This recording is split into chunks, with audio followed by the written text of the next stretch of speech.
Now I request Dr. Jagyasi to proceed further. Thank you. Very good afternoon, sir. Hey, good afternoon. Good afternoon. So, shall we start? Sure, sir. Yes, sir. Yes. Let me know if my shared screen is visible. Um,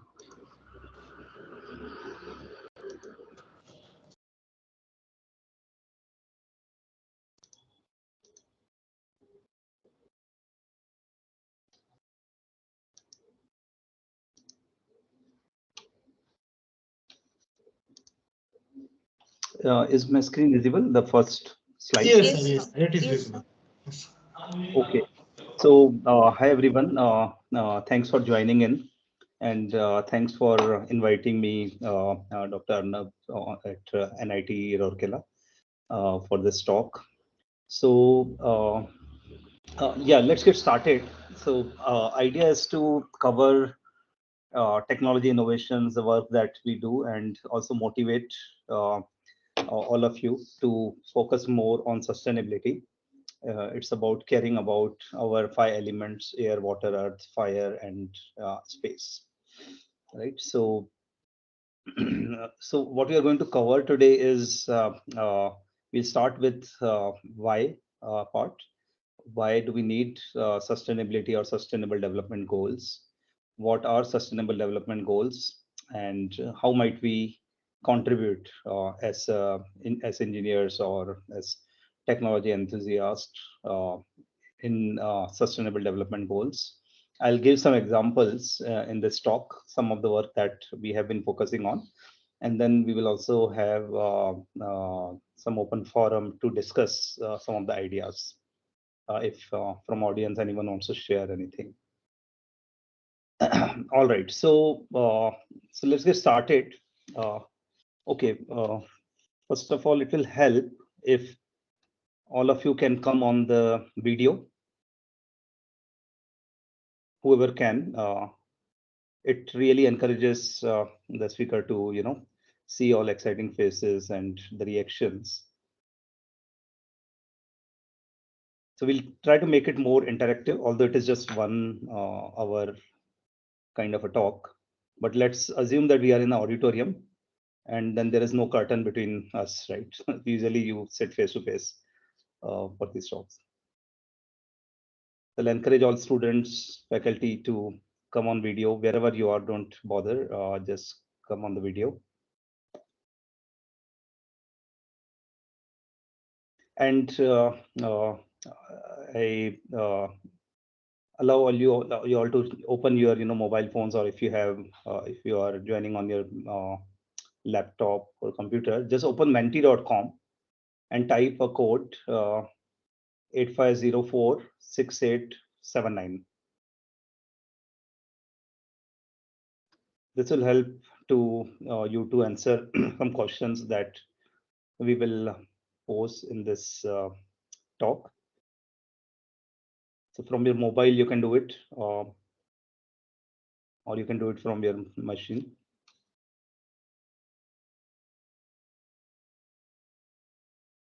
Okay, so question is, I would like to know, how do you define sustainability, right? So we're waiting for the responses.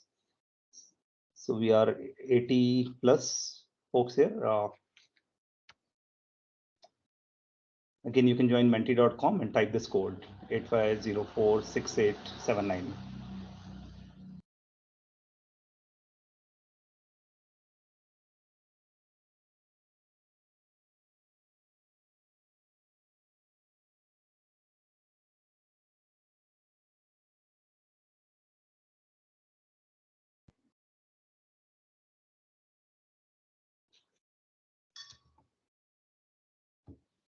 Yeah, we got the first response. Ability to maintain or support a process over time. Very good. So it's very important to have our own definition if we want to set up our motivation and walk on this journey. Ability to maintain or sustain the process.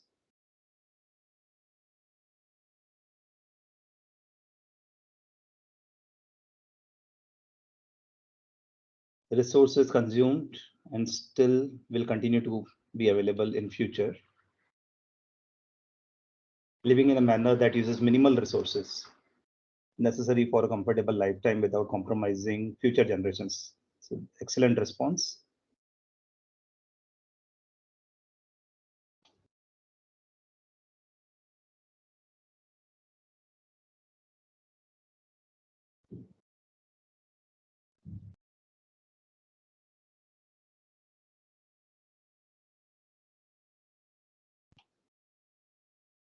Resources availability throughout. Yeah, it's very important to make sure that resources are available throughout, not only for our generation, but also for the future generations to come. Utilization of resources in a view to sustain it for future generations. Great. It's a long-term goal. Yeah, this is very important that this is not a short-term thing. It's not just about the making profits in 1 month or in a quarter or in a year, but it's about the long term and thinking about environment. I'm sure there will be many more answers, so I encourage all of you to think what is your definition of sustainability. But in the interest of time, let's continue with the talk, but keep your responses flowing in. So, how do you define sustainability? So basically, sustainability as a simple thing is an ability to sustain, and all of the responses that we saw, they all are correct. So stay with them. Okay, but we need to answer why. Why do we need sustainable development? We all know that the greenhouse gas emissions are increasing, and I'm sure you must have heard about this in the previous talks also. But this is to the tune of 50 billion tons of greenhouse gases, and AI can play a major role in achieving the sustainable development goals and helping it to cut down the emissions. So we all need to think of resources. All of you have written about resources that we consume. So we need to think of what we are consuming, what are the resources that we are using, how are we traveling, what are we eating, what are the waste that we generate, how are we polluting the water level. So you think of any some uh, area of grazing field. If there are only some particular amount of cattle that can be fed on it, if we allow more cattle to feed on it, then it will not be able to sustain, right? So that's how is all resources. So there is some capacity which is available for any resources, and for any resources which are also regenerative or renewables, even they need to have that kind of a capacity, and we need to respect that capacity. So idea is that our every action contributes to the greenhouse gas emissions, and greenhouse gas emission is just not carbon dioxide, but there are many other gases that contribute in a way to greenhouse gas. So again, as I was saying, the house we live in. So what is our electricity consumption? What is the water, gas? What type of furniture do we use? How much waste do we generate? And do we have some measures to overcome those wastes? What are our food choices? What are our transportation choices? What resources do we use in our office? So whatever action we basically make, it can contribute to the greenhouse gas emission, and it's up to us to be responsible for our action. Okay, there are lots of calculators which you can definitely find online.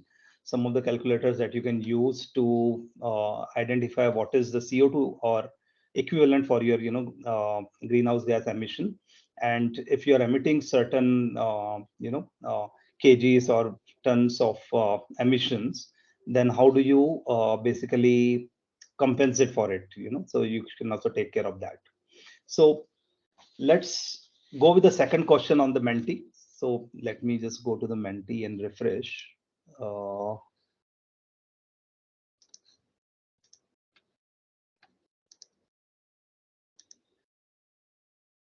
so who needs to compensate more for the greenhouse gas emission? That's our second question. Is it developed countries like the Western kind of countries, or developing nations like Asia, India, and others? So who needs to compensate more for the greenhouse gas emissions? So let your responses flow in.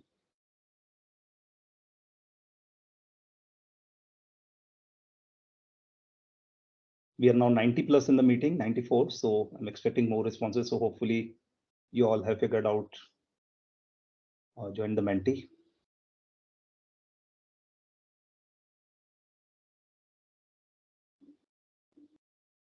6 responses so far.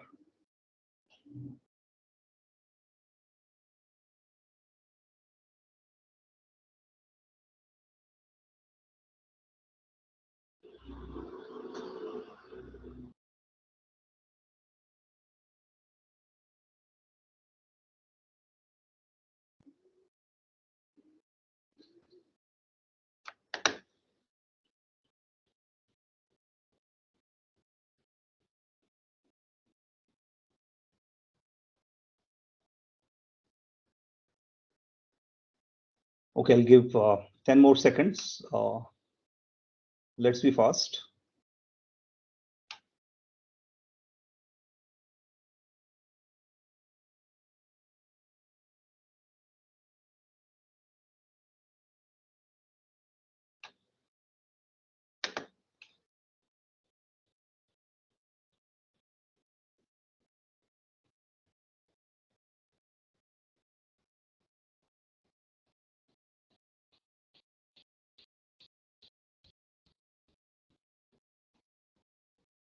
Okay, we have got just 11 responses from 100 participants. So that's not great. So we are talking about sustainability. So we all have to participate and be responsible for sustainability. Now I see more responses towards developing countries. Okay, this sort of equal. All right, so let me give you the perspective here between developed and developing countries. So you can see how the developed nations, because they started the industrial revolution long back in 1940s, 50s, right? Where lots of oil and resources extractions happened right then, and there were lots of mills and industrialization happened, and that led to, so this the top one, the brown color is the upper middle income or developed kind of nations. So they have started emitting the CO2 or the greenhouse gas emissions at a much faster rate, right from 1950s and so on. But if you see lower middle income countries or low income countries, they have not emitted so far, much of the emission. But we are on to that kind of a trajectory. We are going into that same path what developed countries have gone through. But we are still, I would say 20 odd years behind, 2 decades behind. So certainly the gap in the total emission that has been, already done, the damage that has been done, it is due to the developed nations mostly. So it is also, the onus is also on the developed nations to compensate more on the nature-based offsets to offset, decades of emission that they have done. While developing nations, we should not walk at the same path, because we have seen historically how the overall emissions have increased, and that has led to the global warming per se, right? So we should actually come up with more innovative ways to handle that same situation, and we should think of more sustainable kind of technologies to avoid the emission. So answer is, yeah, developed nations should compensate more. So what are some of the sustainable development goals, right? So sustainable development, as per the definition, is a development that meets the needs of the present without compromising on the ability of the future generation to meet their own needs, right? And these are some of the 17 UN-defined sustainable development goals. I think we all are aware of it. It's up to us now. How do we focus on some of these goals and come up with some technology innovations under these sustainable development goals? Okay, so now with this, we come to this question of how. Okay, so basically, one thing is, the first thing that we do is we should avoid the emissions to larger extent. Second thing is, we should, if we are not able to avoid, then we should eliminate, reduce. And finally, the last option is we should offset the emissions which are completely unavoidable. And we've given some of the examples here. We can eliminate by using renewable sources, but again, renewable sources like solar and wind, they come up with its own challenges. They're not completely green kind of technologies. And then industry 4.0 technologies can be used like AI and all to make the system more efficient, and hence you can reduce the emissions. You can offset the emissions. If there are some more emissions, then you can focus on investing in more growing forests, trees, and so on in order to offset the emissions. We'll talk about some of them. But where is Accenture in all this journey? So as per the last year's vendor assessment report by IDC market, Accenture, we are into the leading in terms of capabilities as well as in terms of strategies, right? So our strategy and capabilities, we are the leaders, but there are many other big players who are into the game, and everyone is trying at their level best to achieve some sustainable developments through their sustainable strategies, right? So in this talk, we'll talk about two levers. One is sustainability by technology. So where, let's say, you are focusing on the environment challenges, the increasing greenhouse gas effects, how can technology help in achieving the SDGs? Second is the technology that you're using, for your uh, different industries. How do you make that technology itself sustainable, right? So that's sustainable technology or sustainability for technology. So basically, it's sustainability by tech or it is for tech.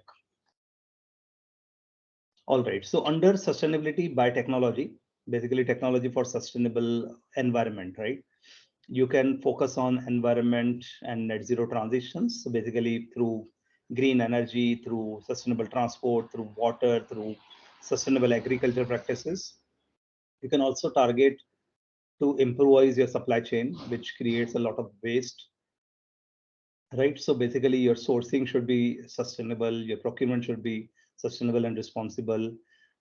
You should make sure that your waste is nothing but a resource, okay, in a kind of a circular economy. And in the sustainability for technology, we talk about the green software, green AI, infrastructure, cloud, whatever you use as a technology element, that should be sustainable, right? And we will not go into a lot of detail in sustainable technology in this session. We'll mainly focus on sustainability biotech. And for sustainability for tech, you should basically have a look at Green Software Foundation, which is one of the association of several industries participating in this particular endeavor of green software. Okay, you'll get a lot of resources in this on this website, Green Software Foundation, and Accenture is one of the partners over there. So let's start with the sustainability by technology, and I will give you some examples in this regard. Okay, so there are multiple SDGs as we saw, which is at the bottom. So that is your core focus, right? Then there are lots of solutions, as in different areas or domains like agriculture. You may have different solutions like regenerative agriculture, crop classification, IoT you can use for sustainable agriculture.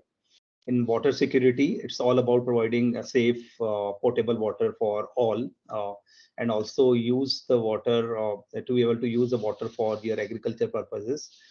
So in that case, the rainwater harvesting comes very handy. Portable drinking water is one of the challenge.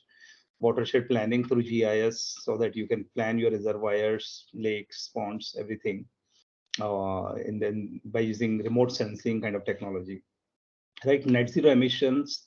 We will talk about one application that we have built called Sure, sustainability using renewable energy.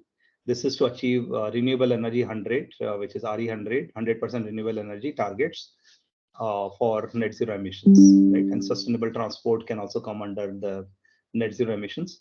Then comes the waste management, wherein you use technologies for sustainable e-waste management to curtail the plastic waste, for industrial waste, medical waste, which has increased significantly after the COVID. And all these solutions will account for certain industries like agriculture, health and public sector, utilities, mining, products or chemicals. So these solutions can contribute to certain industries, and all this will come under this technology innovations for environmental sustainability. And we'll talk about some examples in this talk. So to go further, let's again jump to our Menti. And let me know what is your definition of waste. Now I'm expecting more responses as we are into the topic. So what is waste? And anyone who is not comfortable with Menti, you can also type your responses, or just let's make it interactive. You can also talk about it.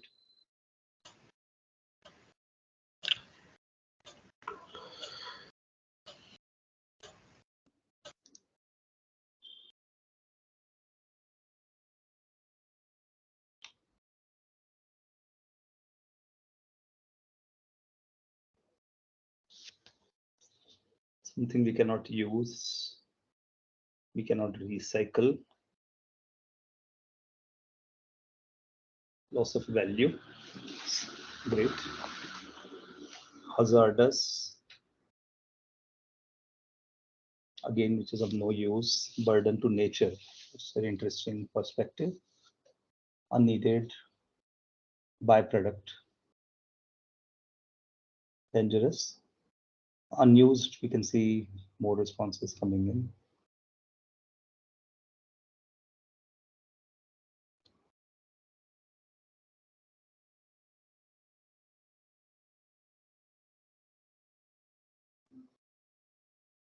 Burden to nature, good for nothing.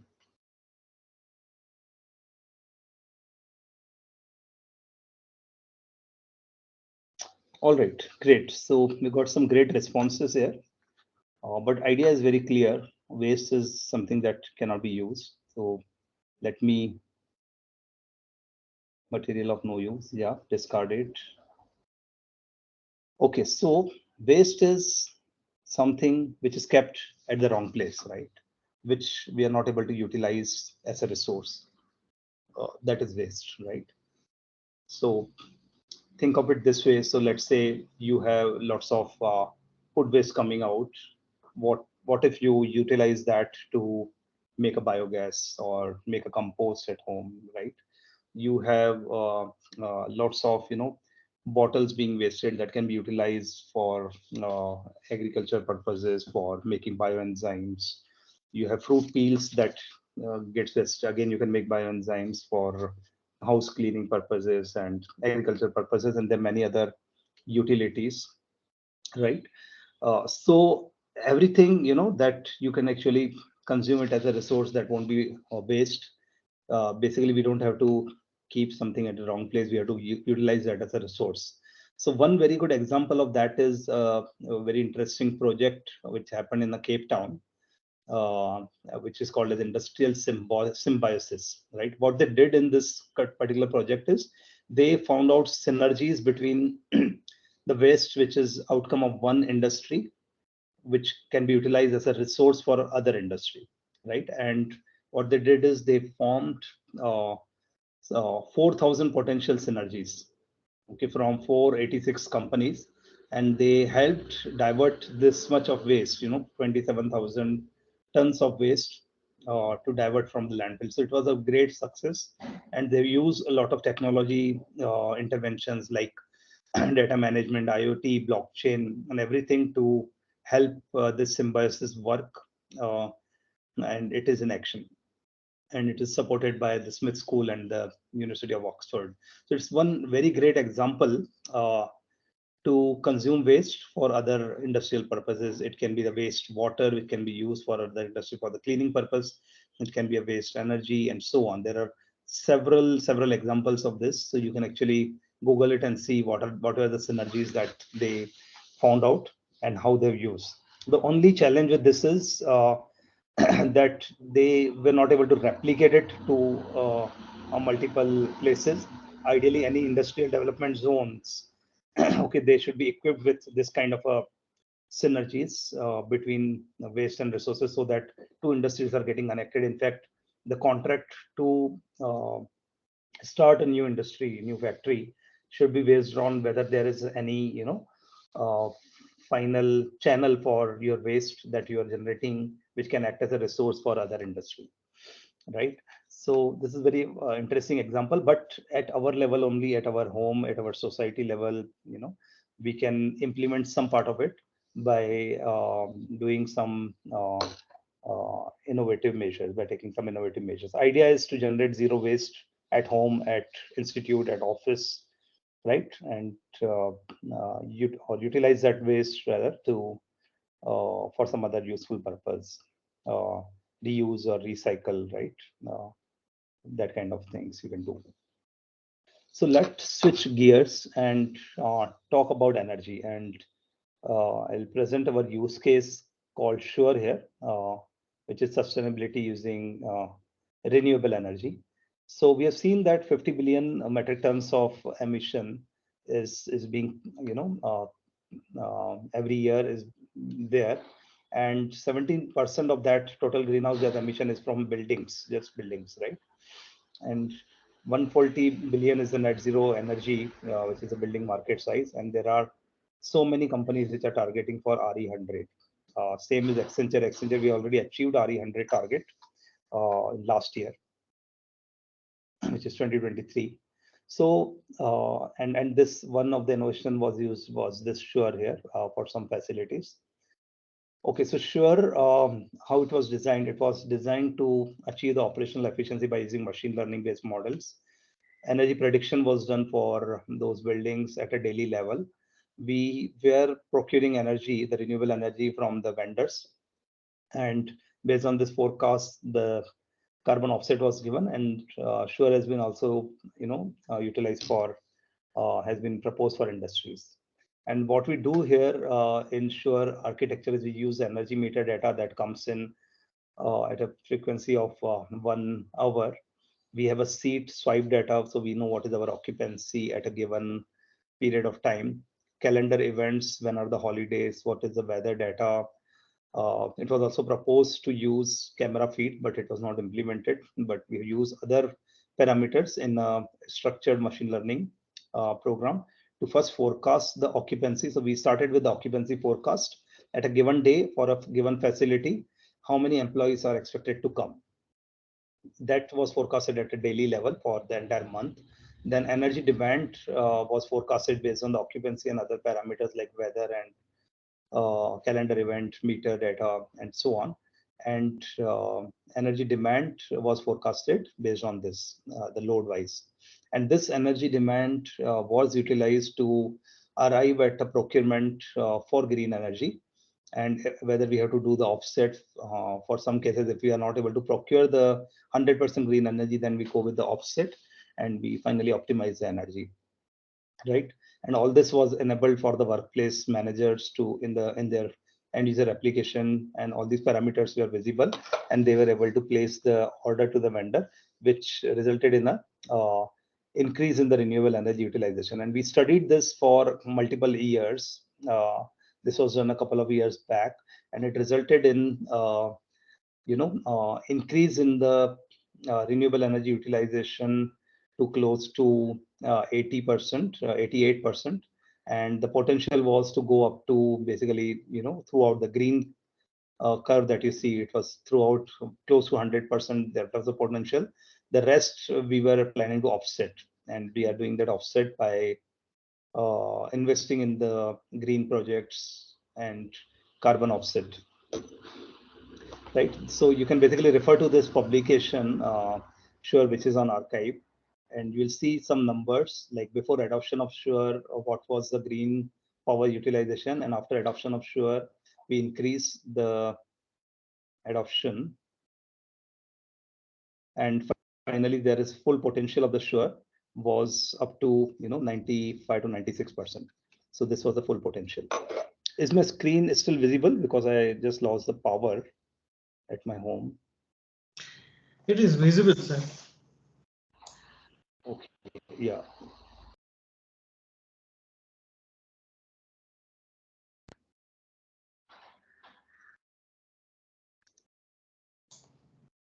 Okay, it is visible now also, right? I'm believing. Yes, yes, sir.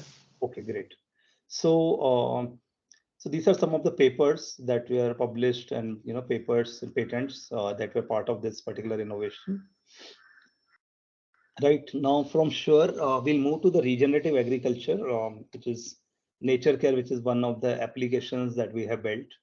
And regenerative agriculture is one component of it. There were some other component also under nature care, right? So now let me talk a little bit about the regenerative agriculture here. So what is regenerative agriculture? We heard of precision agriculture maybe a lot. I'm not sure if all of you have heard of regenerative agriculture. Maybe you can raise a hand if you have heard of regenerative agriculture, just to know the uh, audience awareness on the regenerative agriculture. Based on that, I'll decide how much we can cover in detail.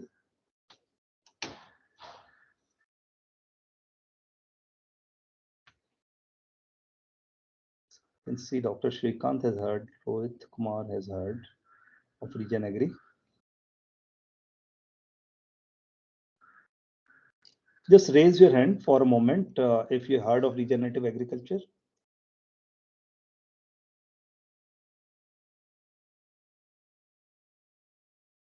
That's nice. So that's what I assumed. Not many are aware of regenerative agriculture. Okay.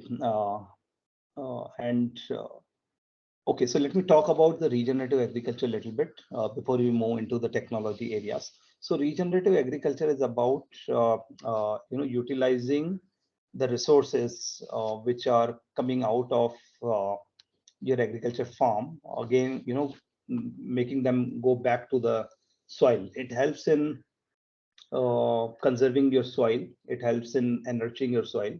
Basically, it reduces the soil disturbance. So there are 5 key principles of regenerative agriculture. The first one is no tilling. Usually in industrial agriculture, before any sowing happens, they till the land. They use heavy tractors, okay, and tilling machines to till the land. So that's a part of the land preparation. And then after the tilling happens, then the seeds are sown. And main requirement for tilling is because the soil is very, very hard. It's become like a stone, right? So you can't sow your seeds just by hand. So you need some machines to till it. Then you can do the sowing. But in regenerative agriculture, there is no need of tilling because the soil is so soft. Because of the principles that you can do the sowing very easily by using some hand tools. Then the second principle is you use mulching. So whatever the organic waste, the leaves which are fallen down, uh, or you can see some of the mulch that is there, it is used to cover the ground. So the soil or the land is not left bare or naked. So it's always covered with some mulch. The advantage for mulching is that it makes some kind of a conducive environment for microorganisms like earthworms to thrive. It keeps the soil cooler. It reduces the transpiration, the evaporation from the soil rather, and because of that, you don't need a lot of irrigation. The water requirement goes down, and the mulch is like the leaves that have fallen down. They act as mulch. So basically, there is some nutrient content in these leaves, and those leaves pass the nutrient back into the soil. So you don't need a lot of fertilizers, additional fertilizers, right? And you're not throwing the nutrients out of the system. So think of it as a closed loop kind of a system which has a feedback going back to the soil. But what happens in case of the industrial agriculture is it's open kind of a system. There is something as an input and there's something as an output. So you give a lot of fertilizers, pesticides, urea, everything as input, and what you get as output as a yield, right? And not everything is consumable, right, in the yield. So you either consume leaves, or you consume fruits, or you consume flowers or something, that part of the rest. What people do is they do that stubble burning, and that creates a lot of pollution also. So we are basically wasting the resources in that industrial farming. But in case of regenerative, this is a very important aspect of the regenerative, that it regenerates, it allows nutrients go back to the soil. The third principle is the living root. In soil all around the year. So when you do de-weeding also, you don't pluck it from the roots, you just pluck it from the top. So roots are there under the soil for all the plants that you have planted for years. What happens with this living roots under the soil is they form some kind of a network, like network in our brain. They communicate with each other. The If there is a small plant and there is a big tree, their roots are connected through different roots within the soil, and they talk with each other. They pass some signals because of, and they also pass the nutrients to each other.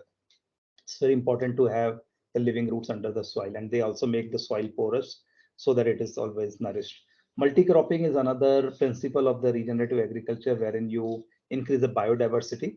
So if you ask uh, any of your grandparents or previous generation farmers, they will tell you that we used to cultivate a lot of crops on our farms, but now we have reduced everything to the monocropping, thanks to the industrial agriculture. Uh, and monocropping destroys the land, but multi-cropping, it actually preserves your soil. It nourishes the soil because some nutrients which are available, they get diversified, and again different crops which are going back to the soil, they will enrich the soil again, right? And there used to be large number of crops being cultivated in a single piece of land, but now what you see in industrial farming is just cotton, just wheat, just rice, only few crops which you can count on your finger, they are being cultivated. And finally, the livestock, basically cows, were part of cows and bulls were part of Indian farming system, and they are also considered as, livestock are important for the regenerative agriculture also, which is not, by the way, Indian concept, but you can also have analogies with the Indian systems of agriculture, in which livestock were very, very important. Again, they feed back to the system based on the manure, and that enriches the soil back. So it's all about, making sure that your soil is nourished, and you don't need to rely on external chemicals. Apart from these five principles, there are some more principles which are used. So we talked about these five principles, but other common practices are like, you do only organic cultivation, there is no additional input required. You obtain a yield to sustain. You have perennial, is like, long term kind of crops, or trees, fruit trees, which are grown. You rely on the agroforestry for the biodiversity, and storing of the natural resources like rainwater harvesting, and so on. So all this helps in basically making sure that resources are not contaminated by the chemicals, and you have uh, produces entirely organic. There is no chemical which is going inside it, and in few years your soil which has got degraded, that also gets enriched, and you also conserve the resources. Okay, and similar to regenerative agriculture, there are many more systems which have been defined, like one by Mr. Subhash Palekar ji on the zero budget natural farming. Again, it talks about no credit and low investment. Nothing goes as input, so the input cost for the farmers is almost zero, right? And whatever they get produced as a yield, it may not be comparable to the yield of the industrial agriculture, right? If you're getting 5 quintals in industrial agriculture, and if you're getting 2 quintals in, zero budget natural farming, even this 2 quintals is very enriching, because it has more nutrient contents. The nutrient per acre of that is much more higher than yield per acre.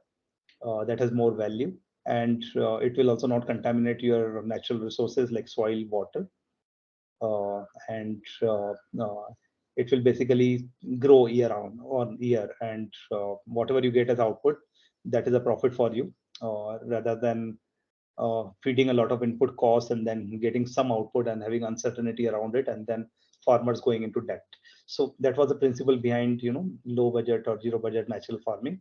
Similarly, permaculture, which originally, came from Australia, wherein one person, Bill, I think, yeah, he studied the forest, and his hypothesis was, if forest does not require any care, any human care, and they sustain themselves very easily without any input, like even water is not given in the forest, right? But they are standing tall for thousands of years, So why is it so hard to cultivate on the piece of land, on a piece of flat land? So he studied the forest and he came up with 12 principles of permaculture, and he formulated three basic ethics: earth care, people care, and fair share. Again, the principle of permaculture, they're very similar to the regenerative agriculture, and this is maybe even more, overarching than the regenerative agriculture. But regenerative agriculture is becoming a very in industry, it is becoming a very, very important term, and there are lots of corporates like PepsiCo, Unilever, and others. They are also committing on the regenerative agriculture because that will lead to reduction in the carbon emission, and it will in fact make your farm not only carbon neutral but also carbon negative, right? And you can utilize those carbon credits for trading purpose as well, right? So again, these are the 12 principles of permaculture. I'll not go into detail, but let me very quickly play this video for just a minute and a half. Okay, and this is where I have done personally my training on the permaculture. So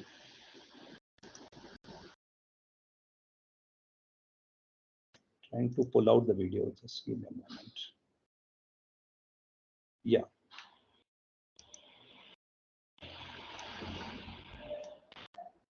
Let me know if audio is there, playing it.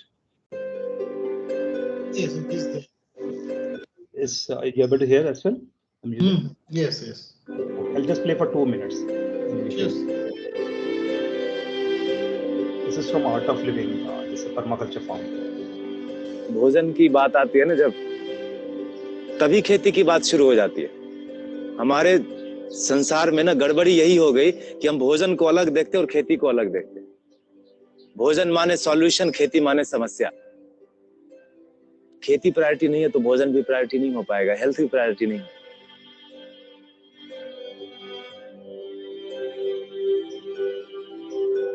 तो हमने जो यहाँ पर करा है ना, जो जो तरीके हमने अपनाए हैं, उसमें हम कृषि, धरती, जल और वायु, ये तीन से हम प्रभावित हैं और ये तीनों हमसे प्रभावित. तो हमने जो यहाँ पर जो विधि अपनाए उसको बोलते हैं परमाकल्चर, परमानेंट कल्चर बोलते हैं. रेन वाटर को हार्वेस्ट करके करने का, धरती पर ज्यादा मशीनरी नहीं चलाने का, सीजन के हिसाब से उगाने का, एक साथ 1000 चीजें उगाने का. ये 4-5 चीजें बस इतना ही किया और उसका रिजल्ट आ गया 3-4 महीने में. तो परमाकल्चर जो बोलता है ना, ये मुझे लगता है ये आज की जरूरत इसलिए है क्योंकि ये हवा, पानी और धरती, इन तीनों के स्वास्थ्य को ध्यान में रखते हुए ही काम करता है. यही एक सबसे बड़ी खासियत है इसकी. मुझे अच्छा इसलिए लगा. और हम दिखाएंगे आपको, ये पूरा जो जगह है, ये पूरा का पूरा एक पहाड़ है. आप घूमेंगे तो आपको पता चलेगा. 4-6 इंच के बाद यहाँ कुछ नहीं है, पत्थर है, स्लोप है, यहाँ ढाल है, 40 डिग्री की ढाल है, लेकिन ग्रीनरी यहाँ. अब हमको जंगल इतना हो गया कि काटना पड़ता है. कैसे हो गया? आज तक एक ट्रैक्टर नहीं चलाया यहाँ पर, ब्रह्म राक्षस.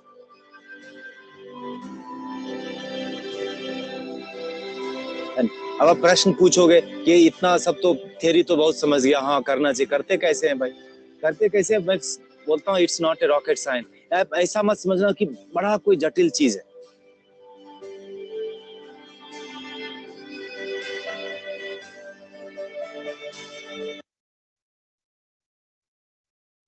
I'll pause here.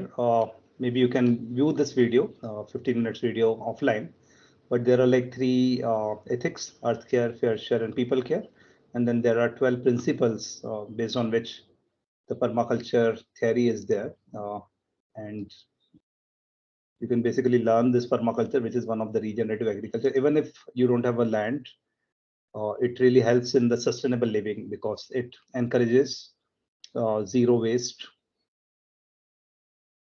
in your living. I am switching back to the slides.